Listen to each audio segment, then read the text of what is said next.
What up? What up? We're back with another episode of the Beefy Boys Breakdown, episode 117. We're going over UFC Fight Night Spivac versus Lewis, and we're to the main card. We just went over the prelims, so if you're interested in that, check out our channel. We usually do both prelims and main card. Not a lot of channels out there doing that, but yeah, man, looking forward to talking about these fights with your bros.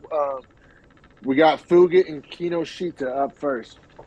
Yeah, so this is a fight where it's welterweight Adam Fugit plus 290 versus Yusaku Kinoshita minus 350. Honestly, from what we had seen from Fugit before, he had a tough last fight in the UFC, which, let me make sure I'm not crazy here when I look this up. I believe it was, I'm just going to look it up because I can't remember off the top of my head.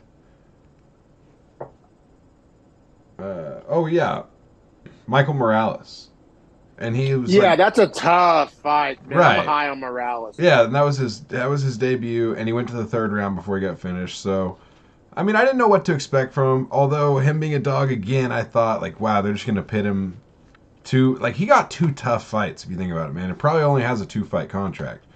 So like, UFC I don't think wanted him. I think Yusaku Kinoshita was meant to be built up here. Yes. I mean, he landed it. Came to play spoiler. Yeah, and I mean, the thing is, though, Kinoshita landed a crazy clean head kick that probably should have put Fugit out. I mean, by all intents and purposes, or at least, wobbled him. He just ate it and caught the leg. He ate it. It was really wild how he ate it. And then caught the leg from eating it, and then was able to get a takedown. And once he got the takedown, I mean, it was just... What, a three-piece? Got the full mount. Yeah, and then just a three-piece combo of bombs, right? Just like a three-piece of bombs that were clean before it got stopped. Yeah, no, I mean, so Fugit was playing spoiler like he was on the back of a Mitsubishi in a Fast and Furious movie. He was, he was the plus 280 dog. This was definitely supposed to be the big shining moment for Kinoshita. 22-year-old, Vegas was giving him the respect too. Now, do you think that this was just Fugit's night? And I don't want to say fluke, but or do you think Kinoshita was maybe a little overhyped? Or do you think he just performed badly or the moment was too big for him? I mean, he is on the main card. There was a lot of debuts and they chose him to be the main card guy. Man, I'm going to go the other way and say that I think Fugit might be better than we thought he was, but he just had that debut kind of starstruck feel, I'm thinking.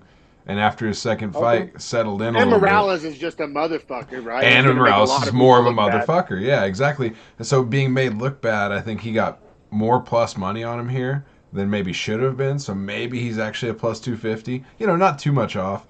But at the same time, maybe his mentality changed as well, and then also Kinoshita's slightly overhyped from it.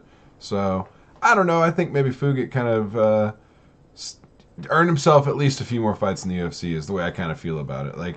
I like to see if which one's the fluke. Him getting dominated or him, looking this good.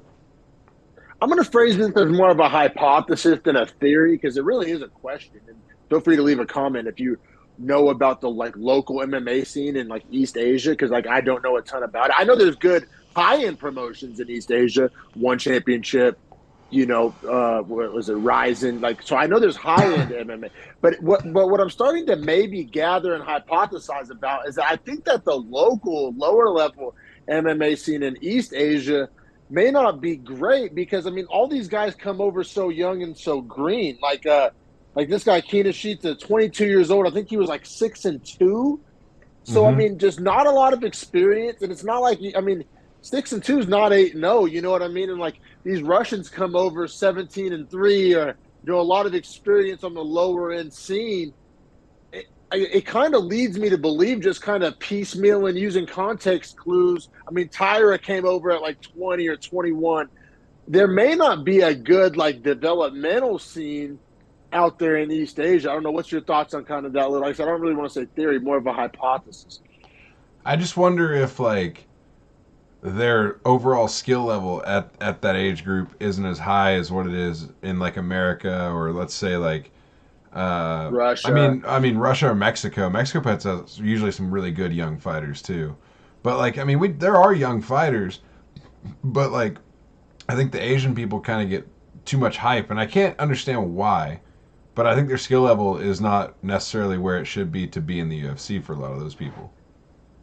I think it's one of those things where they don't have necessarily like an LFA or a King of the Cage where you can kind of just develop and just get fights, get octagon, get cage time. You know what I mean? Like, because I said, they all come over both young, because like even the young kid Raul Rosas, wasn't he Right. 13, 14 and 0? Like he had like experience, even though he was young age wise. These guys come over 22 years old and only having 6 fights or only having 8 fights. Like it's interesting to me. It makes me just like I said, it makes me kind of wonder, ask questions about like the kind of lower end scene there in East Asia. I said leave a comment below if you know anything about the local MMA scene out there, and Japan and South Korea and places like that. But yeah, Fugit's great win for Fugit. Kind of also, played spoiler. you know, I agree with you. Played spoiler, but I'm also going to shit on his parade. He's 34. He's fighting at 170. I think it's already too late. Tough, but also like I don't really have a strong like counter argument to come in on the side of Fugit. I mean, you can argue, string 4 wins together and see what happens. And I guess that's But probably that the skill set strategy. we've seen, and the welterweights we know that are eating and that are younger. I mean, where's he slot in? Nowhere. Welterweight's tough. Welterweight's real tough. I mean, at the back end, 15, you got Jing Liang and Pereira and Magny. I mean, Chiesa, Masvidal, like high-end guys, even at the back end. It's not a division you're going to sneak up on anybody in. You know what I mean? And you're right. It's a division that just time-wise, you got to climb your way up through the rankings. You just have to. And There's there's no quick young way to the top. dogs in front of you. Yes, for sure. It's tough. It's going to be a tough road for Fugit. Let's keep it pushing to Duho Choi versus Kyle Nelson. Minus 195 for Choi, even though he's coming off like a 3-year layoff. I thought that was kind of interesting. Kyle Nelson, obviously probably goes to show not a lot of people are super high on him. Plus 165. Featherweight division, always tough. Choi, most widely known for his fight with Cub Swanson that made it to the fight wing of the Hall of Fame. You'll hear people talk about it a lot. Great fight.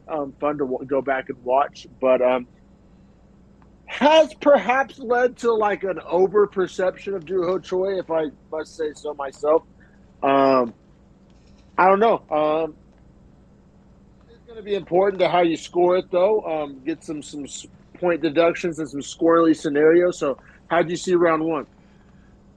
Well, after reading the judges' scorecards, I'm a lot more nervous about how I saw it. But um, Choi looked, because I agree with Adelaide Bird, for everyone at home that's wondering why. And maybe for you too, that's scary. So Choi looked. I thought Choi looked calm. I thought he looked sharp. He got taken down with the body lock. Sure, he was able to escape the rear naked choke and get into the crucifix. Stay on top, and I thought got a little damage off. I scored that round to him, 10-9. To Choi? Yeah. Yeah, I did too. Yeah, the takedown, the control. Just thought I liked it too. I liked his work more than Nelson, so I don't think you're a crazy person. Right. Okay. So every judge agrees with me on that. So at least I feel All right, good cool. there. Now round two, how do you score that? Round two, I do have my notes. It was a very close round. I did go back and forth, so it's understandable that there's a little controversy or a little disagreement on how this round was scored. That being said, I went Choi. I thought he did get more damage off, and I thought a large part of those damage was the leg kicks, the calf kicks, especially after listening to I'll reference it again, the Rogan and Felder episode of Rogan's podcast Yeah. recently dropped. Like they went really in depth on like how Calf damaging, kicks. how gnarly those calf kicks are. So maybe that factored in on my mind a little bit, but I like Choi's work with the calf kicks and the damage. I thought the calf kicks were strong, man. And they obviously had a big impact on the fight by the end of it. Like, not to, Yeah. it doesn't give away anything, but those are very impactful kicks. I also scored it to Choi. I had the same thing. I thought that Nelson started off the round, the first 30 seconds on fire. I thought he looked great. Then Choi got the, I believe a takedown, was it? And You're talking about in round three? Or? No. In round two, no takedown, but honestly looked better for the last 4.5 minutes of the round. I scored it to Choi. Yeah, and it was interesting because round one, Choi had the success with the grappling. Round two, Choi really more striking heavy approach. Yeah, and Still, I thought won the round that way too. I do have a note about the leg kicks being the key for Choi in round two. Totally, that was kind of that was kind of the crux of the round, like the tipping point. Was the damage with the leg kicks? Because he jumped off the screen. Now, round three, things get a little squirrely. We get a point deduction. Also, two judges scored that round for Kyle Nelson. I just want to put that out there. Round two to Kyle Nelson. It was close. I'm not hating it. I struggled myself. It was close. And when you're using calf kicks to be the tipping point, it's not the strongest argument. Not dying on the hill. But I don't know. We both saw it for Choi. Tough round to score. Round three, though, the point deduction. So headbutt to Kyle Nelson. Accidental. I'm actually all for the point deduction. Another thing Rogan and Felder talked about is there needs to be more point deductions. I couldn't agree more. It happens in other sports all the time. I'm a big football guy. Pass interference penalties fucking suck. They change games. They impact it. But you know what? It's part of the game, and you have to call it when you see it, and it happens. And same thing with holding calls. It exists for a reason. Is it fun to watch? No. Is it annoying to fans? Yes, but sorry about it. It's just one of those things. If a foul's committed, cause and effect, there has to be penalties for illegal actions. Too many times we get stern warnings and verbal warnings, and it's too subjective. Like, okay, because like a ref, MMA is one of the only sports. Imagine in football if they'll be like, all right, well, you held him, and I saw you hold him, but like, no 10-yard penalty this time. Right, like he's got his one. That's his one. Like that. So, like, if we're gonna have rules and we're gonna have penalties, they have to be enforced. Or what the fuck are we even doing? MMA is the only sport in the world that does that. Or like basketball, you hit somebody's elbow. Well, yeah, you did, but the timing of it. I don't really feel like sending him to the free throw line right now. Well, don't ask LeBron about that. No, exactly. That it comes to mind, right? All in the front of our memories. So.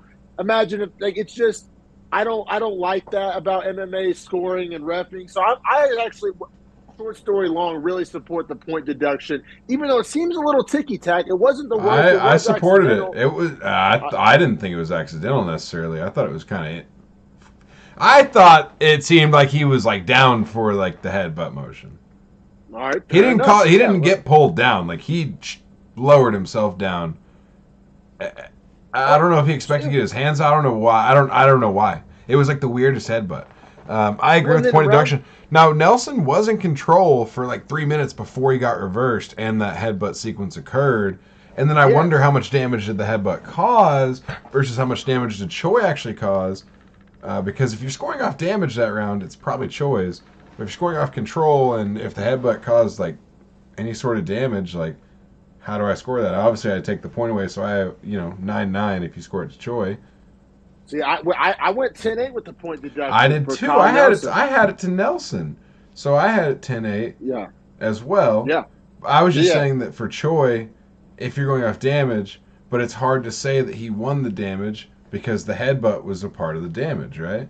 Exactly. I mean, we're only human. We saw it happen. Right, wrong, and different. It factors in, right?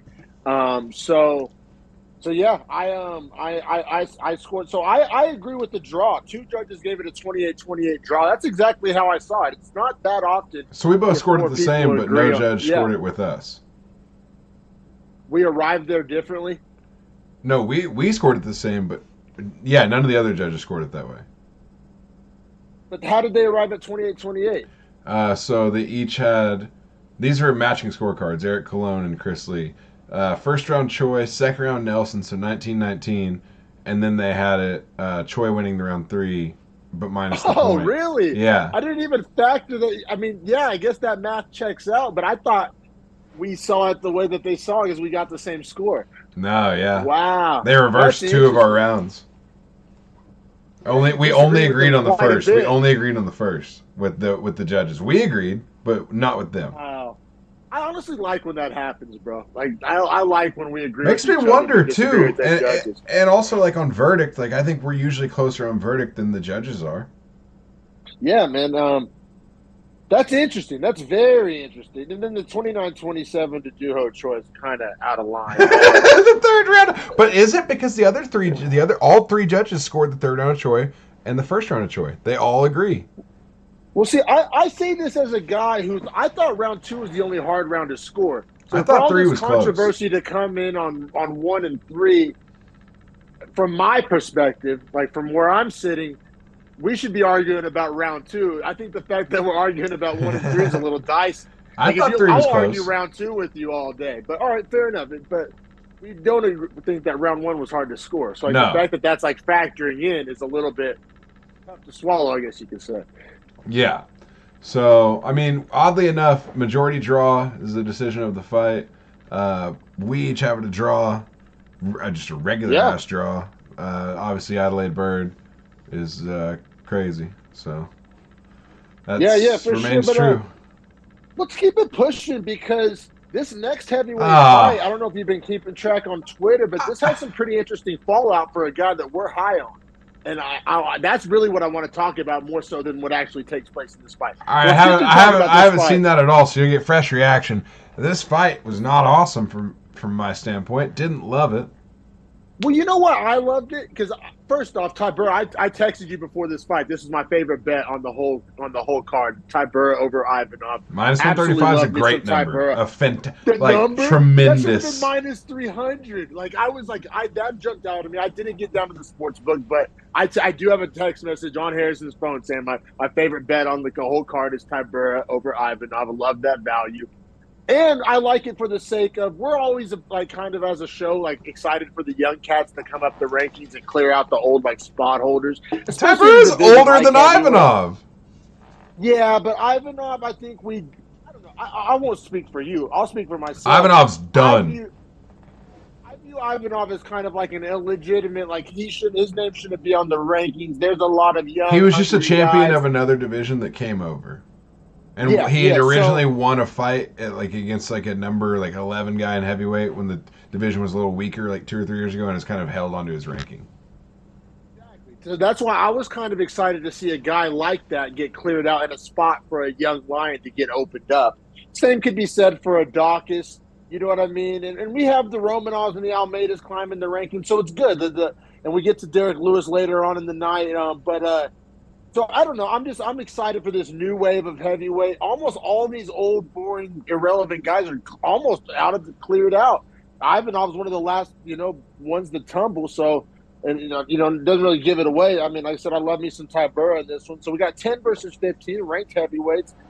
Ivanov's only 5'11" fighting at heavyweight. It tells you a lot of what you need to know. Just like he's one of these guys that's not at heavyweight because he's like a big freak of a human. He's just kind of a sloppy built guy. Ty Burr is 6'3", big legitimate heavyweight. And I mean, it was all Ty Burr. I mean, round 1 though, a lot of people view, in your mind's eye, think of Ty Burr wrestling people, taking them down, which he can do and does do.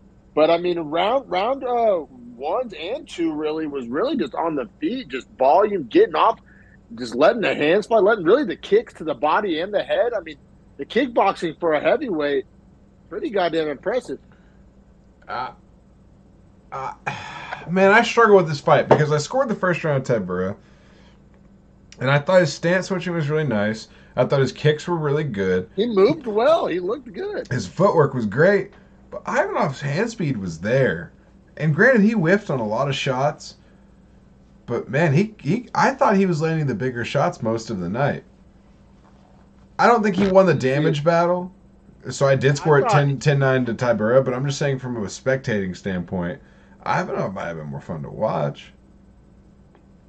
Yeah, I guess. Super subjective and who cares? That's not what we're here to do. No, I know, but I'm just saying from a we shit all over Ivanov as far as done, and I agree he's done, but I hate Ty Burr. I hate watching Ty Burr fights. See, I'll be real. Ty Burr is one of those guys that's had to remind me over and over again, and I'm kind of done writing him off. I've lost a few bets betting against him. Yeah, when he beat Romanov, I'm taking him a lot more seriously since then. That's what I'm saying, dude. He always reminds me. Every time I'm ready to write him off or say he's not relevant to the division, he reminds me. And big wrestler like Romanov, and then to just like out kickbox and just like, I mean, he looks phenomenal on the feet, just really outclassed. I mean, yeah, Ivanov would land an occasional heavyweight winged bomb, I whatever. mean, When you're but it's 5'11", like, heavyweight though, like. but that's what I'm saying. Tybura wasn't fighting like a heavyweight. He wasn't moving like a heavyweight. Yeah, no, he does not. Yeah, but his grappling is really good too. Like he's not overcome by size. The guy's fucking good. He's big. Like he's technical. He bores me. He's well rounded. He's the perfect number 10 ranked guy. I'll put it that way. Like if I was gonna fight him, if I was like in the top 10 and he called me out, I would say he's Marcin Ty Boring. You wouldn't necessarily be wrong. I'm just saying, every time I try to write him off, he's like, y'all must have forgot. I think on paper he actually fought a beautiful fight, and I'll go ahead and let the cat out of the bag that I scored at 30-27 for him. Me too. So I'm not even gonna sit here in front. Like I didn't think that he won all the rounds, was the better fighter. Now, granted, round two was close. Ivanov landed some big shots, but I actually thought Tybura landed the bigger shots with the kicks, man. I thought the kicks were kicks were phenomenal, especially like, I don't know, as a heavyweight, it's like that much more impressive from like an eye test perspective of just watching this big giant heavyweight throw head kicks and leg kicks, all three levels really. Right. Attacking with the kick. Just impressive work. And then round 3 got the takedown. Like broke it out of nowhere. And that's important because on the scorecards he wins 30-27, 29-28, and 29-28. And 2 of those judges that were 29-28 had him winning the 3rd round. So that was actually the deciding round. And the game plan switch was crazy, but no one saw it. Ivanov, being credited as the better wrestler, the Sambo expert, actually loses at his own game here for like 4 minutes of the 2nd or 3rd round to lose the fight. So, yes, all that, couldn't agree more. Tybura gets the win, unanimous decision. So, there's 2 potential fights out there waiting for him. One, he calls for it, but another guy called him out on Twitter that actually excites me more. Yeah, so tell me about this. So Tybura calls out Rosenstruik. Fine, makes sense in the ranking. Rosenstruik's sitting at 9, Tybura's at 11. That gets him in the top 10. Vet on vet. Makes a lot of sense. Ooh, rankings are updated today, too. Don't hate that. However, now on Twitter, Jonathan Almeida was calling out Tybura, which is fucking awesome. Here for it. Essentially get Almeida in the top 10, give or take a ranking. Who gives a shit. Sign me up. He might even jump Derrick Lewis. But, yeah, so that's the kind of secret I've been teasing. I saw on Twitter. As soon as this fight ended, Jonathan was on Twitter just calling hard for it, made a couple tweets about it. Obviously sees something he likes there. I like that a lot. That's like the perfect next test for Almeida. Like the perfect next test for him. Like rankings-wise makes sense. He jumps on Romanov if he gets the win over Tybura. He jumps a Dawkins. That's another like kind of helping clear Dawkins out of the rankings by proxy. And then after that, he sets him up for the top 10, maybe go for a Volkov or something after that. Then he's right there in the mix, which is where we view Almeida. We view Almeida as a guy. This reminds me of the Rakhmonov rise, the Hamzat rise. Like that's the caliber I put Almeida in. He's a young hot shot. I'm fucking here for it. I actually have a different take about all of this after hearing it immediately. And looking at it. But let it. I can't until we finish breaking down this card because it involves those 2 fighters. Yeah. Okay. Oh, okay. Fair enough. Fair point. Well, in that case, we'll keep it pushing because, yeah, as you alluded to, we got more heavyweights to get to. But first, we got a light heavyweight co-main event. Fun fight. I always forget his 6'4", and he's so fucking massive when you see him in the cage. Minus 275 favorite, which is real interesting.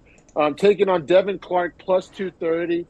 Light heavyweight. And this is one, when I was looking at it from a betting perspective, I kind of couldn't make my mind up on. I did think the line was big, but Devin Clark's laid a couple eggs, had a few questionable performances to where he's a hard guy to want to put your money on.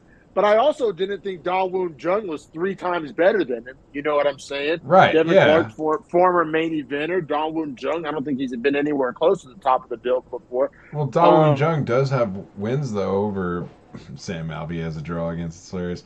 He has wins over, like, William Knight and Kennedy and Zechku, though. I mean, those aren't terrible wins. Those are pretty good wins. Terrible wins. It does have the first round starching by Dustin Jacoby. Yes, he did, and I like Dustin Jacoby, so I thought that's a good loss in my book. So I mean, and then Devin Clark. I mean, I think I think this was good matchmaking. Made a lot of sense. I just didn't necessarily love the money line. Yeah, Clark needed a win bad in this fight, man. Like they had the shared win over William Knight, but I mean, and Devin Clark Well, and fights, Clark's record 14-7. That's salty. but I mean, not even that, man. He has all 7 of his losses are in the UFC, and his losses are Yeah. to Azamat Murzakanov, who is ranked as of today, 15. Shout out. Jan Kudalaba, Anthony Smith, Ryan Spann, Alexander Rakic, Jan Blachowicz, and then some guy named Alex Nicholson back in 2016. I mean, some tough losses. I mean, Span and Smith are top guys. Rakic and Kudalaba's been a Blachowicz, top 10 guy. Yeah, so I mean, tough. I mean, it's almost like a Gastelum type scenario Mirzakanov's in a ranked. way. Like he almost has only lost to ranked guys or people that have. Everyone he's lost to Every time, except for Alex Nicholson has been ranked at some point in the UFC. and then when they try to drop him down in like competition, he always passes those tests. So like Right. he's just he is what he is. You know what I mean? He's like a mid guy, just like a It's in the top 15 guy. and you know what's funny? I think even dude, all of his losses to those top guys minus Jan Kudalaba are finishes. And his loss to Kudalaba was decision, but he usually loses by finish or win. This would have been a good guy to bet losing by decision, just for people out there. Like, I don't want to give away anything on the fight, but I'm just saying or losing by finish, because that's the way he loses. So Anyway, go ahead.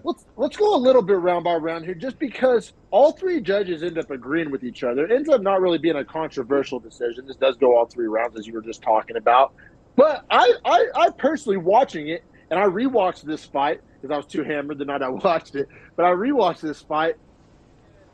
I thought rounds 2 and 3 were like very close and very hard to score. However, all the judges agreed with each other. So I just think, like, from that perspective, it's a little bit interesting to talk about.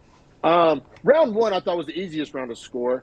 I thought Devin Clark, he got 2 takedowns, got the ground and pound. Actually, no, that was pretty close too. I thought all 3 rounds were fairly close, fairly competitive. There was a lot of transition on the cage, like back and forth, like one guy on the other guy's back, like getting up, or like ground control versus like stand up.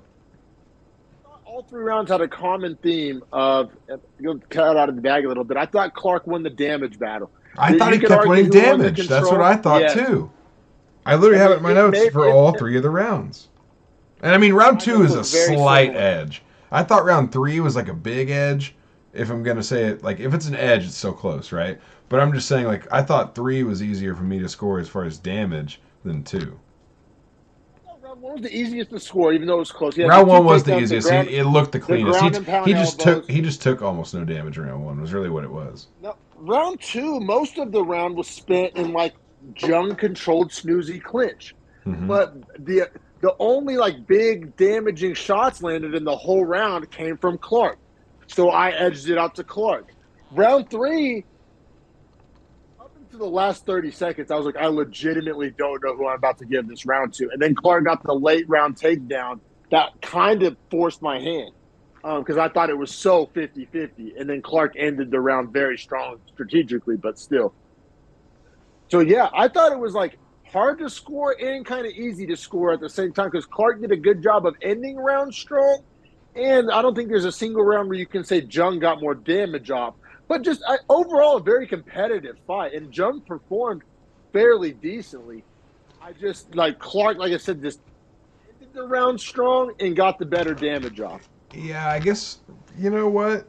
Round 3 might have been closer than round 2. I don't know. They're both close. It's weird. Rounds 2 and 3 were really close. I thought round 3 was, I don't know. You can debate closer. Round 3 was a lot more fun to watch. Round 2 kind of was boring. But like round 2 was hard to score because it was boring, which we know is never a good thing. Round 3 was more competitive and more going on, I thought. But, I mean, good win for Devin Clark. I mean, co-main event, for some reason, the UFC loves giving Devin Clark, like, card placement. Like, they fuck with him, obviously. They see the potential there. And I saw somewhere that he has, like, a weirdly big contract. Like, That's why they give him the card placement. Somehow shout out to whoever his agent is. Yeah, what the fuck? I saw like he's getting like 130 and 130 or something like which like he Shut has the like a weird. fuck up. I don't know where I read that at. I was probably drunk when I read it, but somebody on Twitter in the MMA was talking like Clark has like one of the bigger contracts in the division because they thought he was going to be this hot shot dude, Oh, and like wow. so that's why they'd be like putting him up towards the top of the bill. And he keeps winning So against guys they want him to get. Oh my god, he's a nightmare for the UFC. They hate him. yeah. So I don't know what you do with him. I mean, looking at like he's like I said, I don't think like so he has the loss to Mrazakhanov who's 15, and he has the loss to Jacoby who's 14. So to try to leapfrog either of those guys would be kind of disrespectful and weird. Wouldn't make a lot of sense. So I think you have to give him somebody who's not ranked. What's Paulo Costa talking about? You can't give him Costa. Fuck off. And he's the only light. That's 205. That's 205. It's 205. I'm saying Costa have to come up. Like, no. I don't know what you do with him. I don't know. I'm trying to think about do with them. Like, who's a light heavyweight who's just like hanging out outside the rankings? It's weird. It's one of those divisions that's not the ultra deep. It's by no means like a bantamweight. How heavy is Mikhail Alexiejczyk? I think he's been transitioning more to middleweight, but that would be the type of guy, right? Like right. I think he does bounce back and forth. Like if it's a short notice fight or something. Trying to think of a good. I mean, shout out Deron Wins cut from the UFC. Shout out. That's good for Beefy Boys. There's that big Swedish guy, Turkosh or some shit from the Dana White Contender Series. Guys like that. I don't know. I mean, is there somebody that fought last week? I don't want to spend too much time, but oh, I don't know my notes. Shit.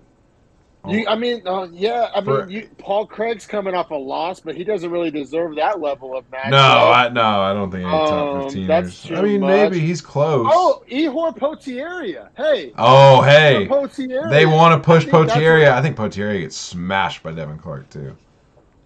Me too, and then that'd be another good way to good win for Devin Clark. I think that Ihor Potieria makes a lot of sense, and I don't have a better suggestion, so we can just keep it pushing. Because this main event sucked to watch. Got to get that out of the way.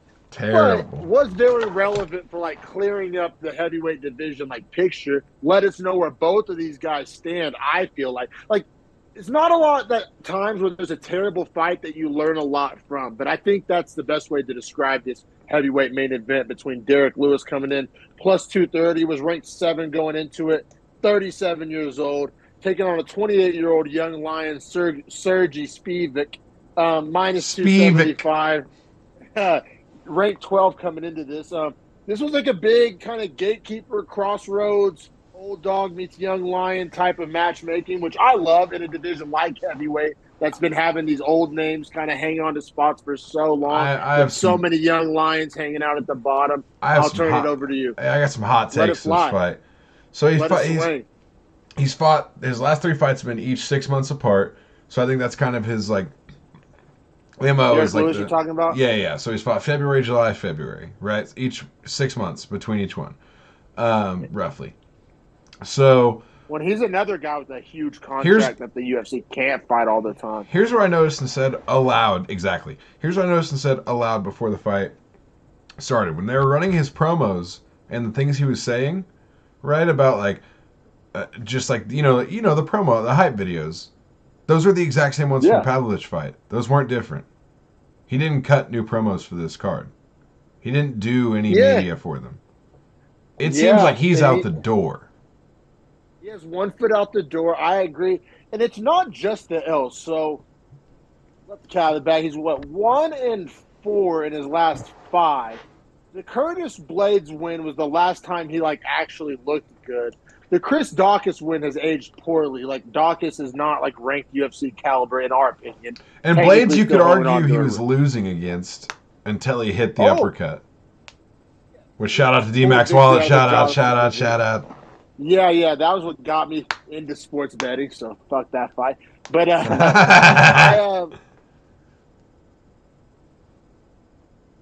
it's not just there's in MMA there's result and performance. You can perform well and lose because only one guy wins. You have 50-50 shot. he has performed like dog shit his past 3 times out there.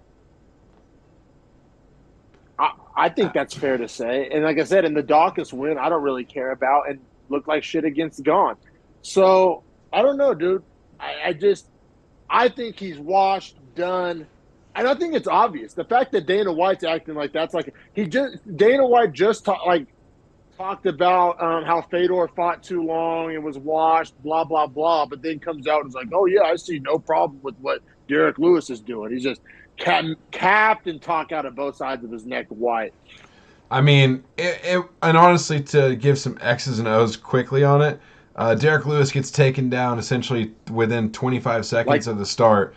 And then he got taken down 6 times. I was going to say, minutes. right, continually got ragdolled back to the floor every time he'd stand up until he finally just decided to quit and let himself get choked. And did he land a strike? Because these Hamzat type numbers, like pull up the strike stats. If you I got it right like, here. Yeah, my eye test is telling me like Hamzat status.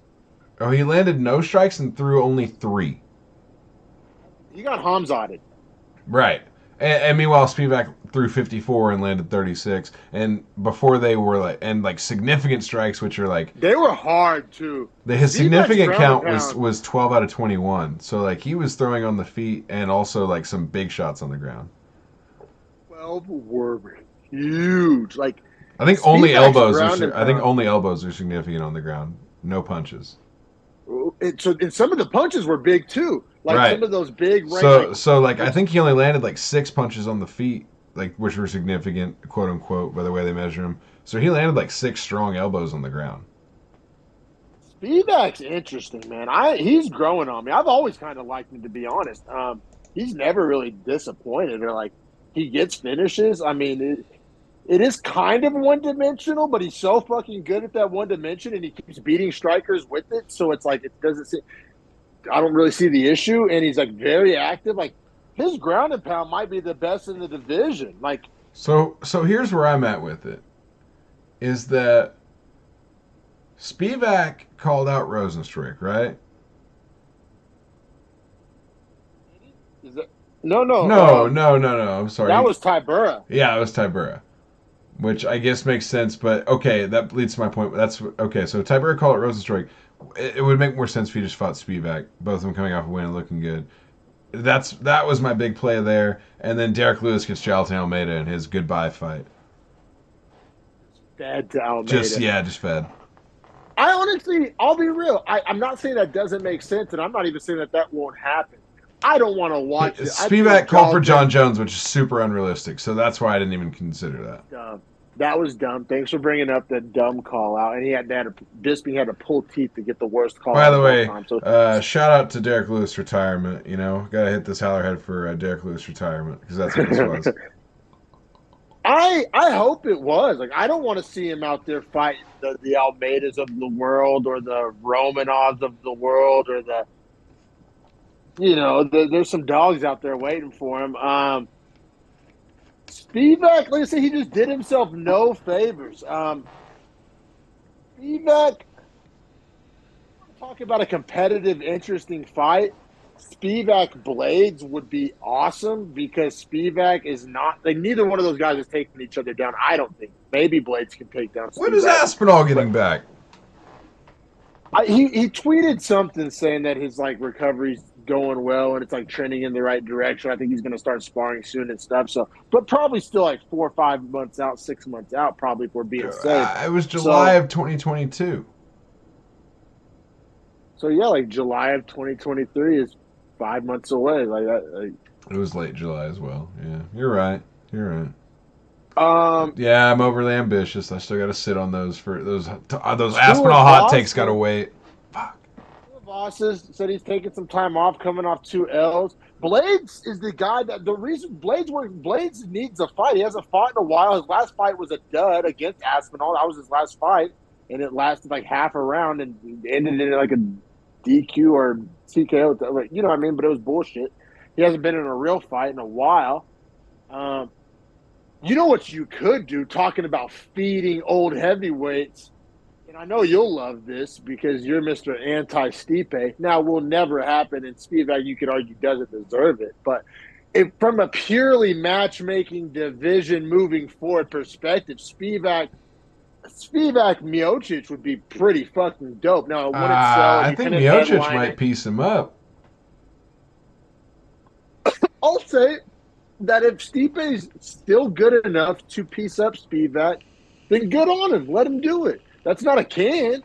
Like if Stipe's still elite enough Listen, to I'm not anti. piece up a I'm young not. lion, I'm cool with Stipe. I just wanted him to get off the belt and quit roosting on it and sitting 9 months between fights. but he's doing the same thing with the number 2 spot, is what I'm saying. So you would get some resolution real quick. Oh, I I'm think, cool with him like I said, fighting. I just think he wins it, and I don't want him to keep that spot. Like I think he needs to fight a top 5 guy because all the top 5 guys can beat him. like Pavlovich. Pavlovich, I think, starches Stipe. And, I think Pavlovich beat starches. Spivak, right? Wasn't that Spivak's last loss, if I'm not mistaken?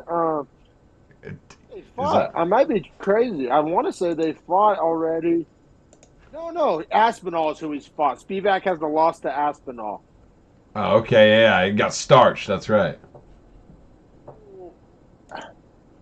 I think Pavlovich starches Spivak too. That's why I don't want to Yeah. say keep those guys away from each other. But I think you can use Spivak to clear out. So like, I guess you could use him to clear out Volkov, but 7 versus 8. Spivak moved up to 8 after this win. I don't know if that's what you really want to do. What if Spivak to Avasa looked like? I mean, I think Spivak probably taps to Avasa. No. So I don't, and that you don't think so? No. Then let's do that fight. Then that's a banger. Then because that means if you think Tuivasa can keep it on the feet, he probably beats up Spivak. So I don't know. Do we agree that Spivak is he reaching his ceiling? Is 7, 8, 9? Is he top 5 caliber? I guess is the real question we can kind of end on. Do you in your view of it in the next 18 months, is Spivak a top 5, top 3 guy, or is he kind of hitting the kind of ceiling like Chris Daukaus did? Yeah, I think Spivak's at his ceiling. I think he's going to start to get kind of jawed up by these heavyweights coming up. I think he is going to get starched around. That's interesting, man. It is interesting because Aspinall starched him. I think just matchup-wise, he matches up good with Volkov. See, and I'll kind of disagree with you a little bit. I think he's a matchup nightmare for Tuivasa, like cardio-wise and wrestling-wise.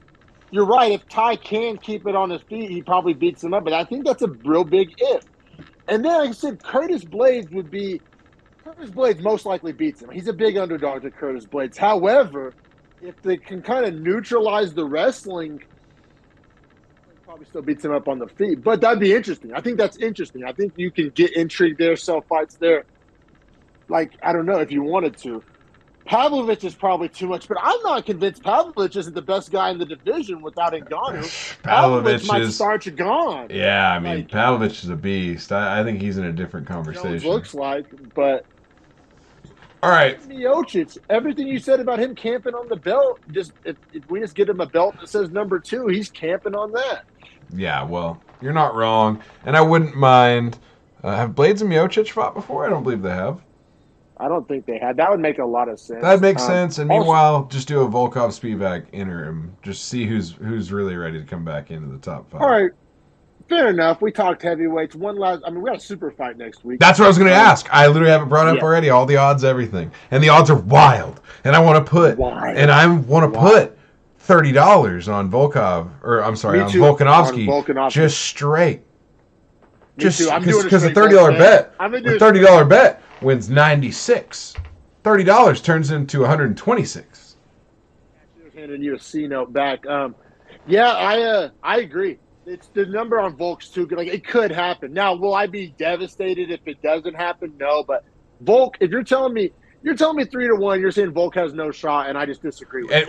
I could be wrong. Realistically, it's 3.5. It's 7-2. It's 7-2 is the real odds, because Islam's is 4-1. So it's too rich for my blood. Also, real quick, I'm kind of leaning Emmett, especially plus money on Emmett. Oh, all right, give me the plus money on Emmett. Give it to me. I like it. You mean to tell me he's going to wrestle Yair? He's fighting a one-dimensional striker. Emmett's a really good wrestler who can also strike. Oh yeah. So I also love. I like Emmett. I love Matador at the -330. I think that's a number to take him at over. Parlay builder. Like, yeah, exactly. Like him over Randy Brown has shown me nothing to believe that Matador won't run through him. Call me Petco because I'm just loving the dogs here. I like Parker Porter at +120 over Toffa. Toffa's pretty washed. Like, I mean, I'm not saying Parker Porter's a world beater, but ESPN pretty washed. ESPN already has him down to +105. I guess money's pouring in on him. Yeah, I mean that makes sense to me. Also, I like Menifield over Crute, but I'm a notorious anti-Crute guy. Like, I think Crute's hella overrated. I think Menifield could starch Crute. I think there's that fight scares me. I think Tyson Pedro. Also, parlay builder. Tyson Pedro parlay. Yes. -240 is a fantastic parlay number. Bukauskas was out of the UFC. He just got re-signed. He was on like a 4-fight skid or some shit. Right. Like, no way I can believe that. And I think Cullabout -115. He's come through before for me in different kinds of ways. Now that's gonna be a tough fight. I don't know shit about this Bogdasarian guy. I'm a little scared off on that. He's fought in DWCS and then has here. I'll run you his record real fast. Looks kind of like the Boogeyman, or looks kind of like Zabit, but like a pretty boy Zabit. Anyway, won his Contender Series fight, a 3-round decision, beat Carlos Anglin. Is that even his name? Colin Anglin. Who knows, right? Finished in the second round. Beat Bruno Souza, who that's not a terrible win, but not impressive in a 3-round decision back in November of 2021. That's the last time that Melsik Bogdasarian fought. So he's on a 1.5-year layoff. And then Cullabout in the meantime. Let me get you the Cullabout stats, because I like Cullabout, right? So Cullabout, meanwhile, just came off a split decision win over Sungwoo Choi, beat Shailon Nerdembeke by unanimous decision, came to a draw with Charles Jourdain, lost to Jalen Turner, beat Jamie. That's a tough schedule. Right. And then and his first fight in the UFC was Jalen Turner, and that was 2020. Yeah, you're right. I kind of like the Cullabout. And his last fight was 2022 June, so a lot less layoff. Just stylistic wise, am I crazy for liking Elise Reed? Because from what I remember, Elise Reed can wrestle a little bit. She's fighting literally a Muay Thai fighter. Luke Boonby does not grapple at all. Pure striker. And I'm pretty sure Elise Reed can wrestle a little bit. I think Reed's going to get pieced up. Her striking defense. She was the girl I was like literally making fun of for not being able to guard her face. Yeah, and Luke Boonby's hands are insane. That's right. But it's a crazy matchup because it's like they're opposites. They're polar opposites. Yeah. But I'll take your advice. I'll ease off the Reed. And then probably if Waldo Cortez Acosta's odds don't like get blown out of proportion, he'll be a good because his opponent's TBA. If the fight doesn't on the webs, not even on the UFC website. It says opponent TBA, so I'm thinking like if you get late action on that, and it's a crazy number. Take Waldo, you guy or a late replacement. Oh, I like that. Yeah, he has hands. I've won money on him before. Yeah, exactly. I'll probably put some money down. Let's bet. Let's bet this next card for sure. Yeah, I'm here for it. I think Jamie Malarkey's probably Francisco Prado might be a nice little one-way bet too. UFC debut +210, but undefeated Argentinian. How many fights undefeated? 11, but has won 4 championship fights in his like promotion from Argentina. Yeah, and 11-0, all finishes, 6 KOs, 5 submissions. He's one of those guys that like I like, but I've taught myself you cannot bet on him. Like he's likable, but he has holes in his game, and he like makes some like risky decisions. And yeah, you might have found some value there. Yeah, I might just do like an insane dog parlay where I put like $4. So like literally, if I can win like 80 back, like just like a Prado, dude, it's gonna be more than that. Val, Pedro, those four dogs, Minifield. Dude, those 4 dogs. Like, think about this: $4 on Volkanovski already pays you $12. $12.40 or $12.80. I'm doing that as a straight. I'm probably like $10 on Volk. No, but I'm just saying. I'm just saying if you started parlaying that with other dogs, like you're talking about $4 is worth like $190. So I'm definitely doing Emmett plus 140. I'm going to do my official parlay. And I'll work from the top down just so we bet the most relevant fights Wait, people want I'm to looking know up about. parlay calculator right now. We're gonna run it. Oh, okay, dope. Fuck yeah, good idea. All right, so we got, and I'm just using the UFC website odds. It's on best fight odds. So we'll just do Josh Emmett plus 140. Okay, wait.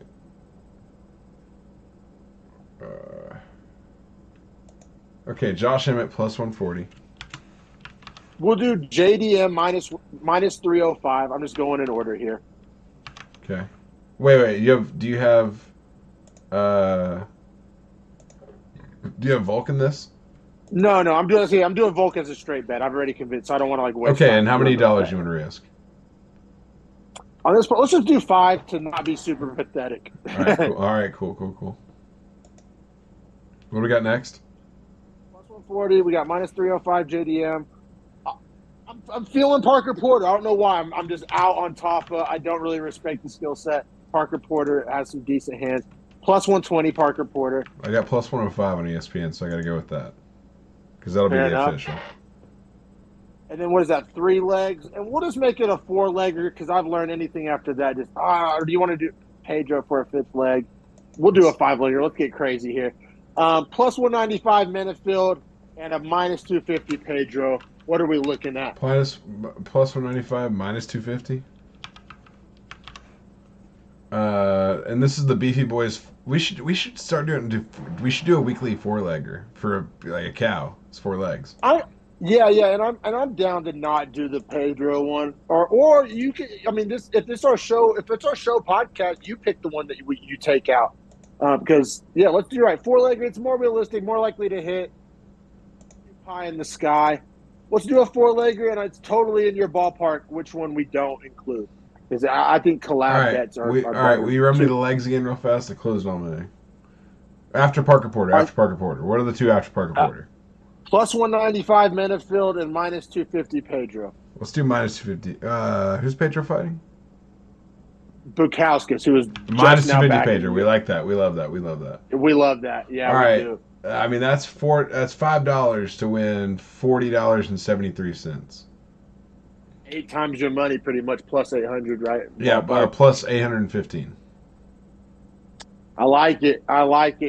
Now adding Minifield would juice the shit out of it. But let me ask you. What's Minifield? Plus 195. 95. Okay, and then Volk's plus 320. Crew is at home. Minifield's a freak. Who is our minus 305? Minus 305 was JDM against Randy Brown, which isn't great value because Randy Brown does present some problems. We're just not big fans of his skill set, and we're real big on JDM. But that value isn't the greatest. All right, so if I take that one, if I take replace JDM. I mean, no, you actually win more adding him. So check it out. So $5 betting, adding Volk and Minifield to that. If you do the 6-leg, if you do the 5-leg without Matadolena in there, right? It's $5 to win $421.71.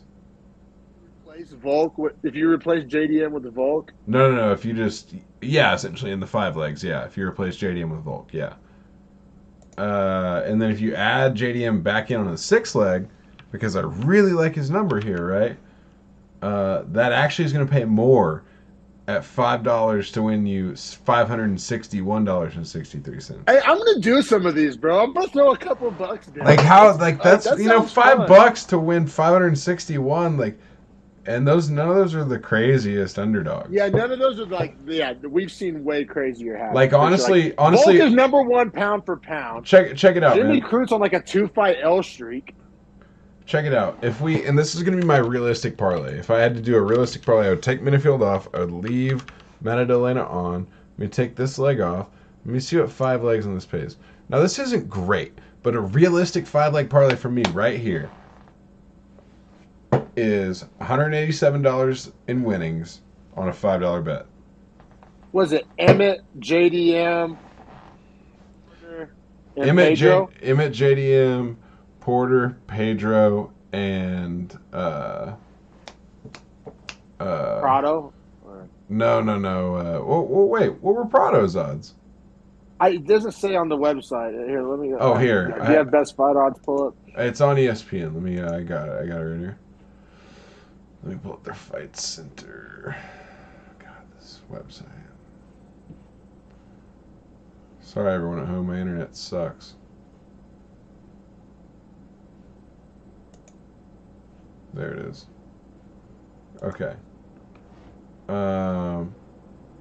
Odds for Prado are plus 210. That'd be juicy. Okay, so let me make this real parlay real fast. Let me just, I'll put them in, but okay, so I love Prado at plus 210. You can remove Parker Porter because that is a little risky. Let's do Cullabout minus 115 instead. Right. What did I say? Plus 210 for Prado? Yeah. And then we have Pedro at minus 240. I still like that.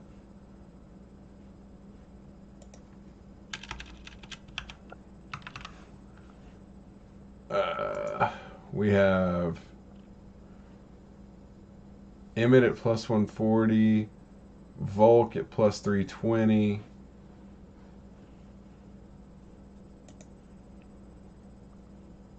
And then, I mean, that's a great 5-legger. That 5-legger right there on $5 pays $408.83. I'm gonna play around. That one feels good, right? Mix and match. Yeah. Like, how good does that one feel? Good, bro. But hey, man, it's been a fun episode. I got to piss like a racehorse. Can't wait for UFC 284. UFC Fight Night Lewis versus Spivac was pretty decent, but I feel like we learned a lot, especially heavyweight division. A lot of murkiness got cleared up, which I'm always a fan of. Yeah, me too. Me too. Absolutely, brother. But yeah, great episode. Glad we could talk some bets for this super fight card next weekend. I'm going to try to buy it. Dana, sorry if I don't. All right. But yeah, we will catch you guys next week for a mega fight breakdown and potential. I mean, the clear definition of the #1 pound-for-pound fighter in the whole UFC. Oh yeah, next week will be a big episode and have a lot of fallout on multiple divisions. So yeah, can't wait. Have a good one, brother. Thanks for everybody that tuned in. Like and subscribe.